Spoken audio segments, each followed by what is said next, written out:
బుచ్చిబాబు గారు రామ్ చరణాన్ని పెద్ది క్యారెక్టర్ లో ఎంత ఇన్వాల్వ్ చేశారంటే మనం మూవీ చూసినంతసేపు పెద్దిగాడే కనబడతాడు. ఒక డైలాగ్ ఉంటది, మళ్ళీ పుడతావా ఏంటి?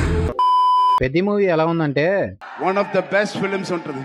మీ ఫ్రెండ్స్ అండ్ ఫ్యామిలీతో పక్కా ఎంజాయ్ చేస్తారు. వెబ్ సిరీస్ బిజీలో ఉండి నేను ఫస్ట్ రోజు వెళ్ళిపోయానండి. నేను మా బావ రిలీజ్ 2 days ముందే టికెట్లు బుక్ చేసాం. మేము గచ్చిబౌలి నుంచి కుకటపల్లిలో ఉన్న లులు మాల్ కి వెళ్ళాం. లోపలికి వెళ్ళగానే అంబియన్స్ చాలా బాగుంది. అలా టికెట్లు చూపించి లోపలికి వెళ్ళాం. మా సీట్స్ H10 and 11 కరెక్ట్ గా మిడిల్ లో వచ్చాయి. వ్యూ అండ్ సౌండ్ క్వాలిటీ చాలా బాగుంది. సీట్స్ కూడా కంఫర్టబుల్ గా ఉన్నాయి. ఇంకా మూవీ సంగతికి వస్తే రామ్ చరణ్ అన్న లుక్స్, ఆ బాడీ, ఆ యాక్టింగ్, అబ్బా ఏమన్నా చేశాడా, 1 man షో అసలు. ఒక డైలాగ్ ఉంటది, మళ్ళీ పుడతావా ఏంటి?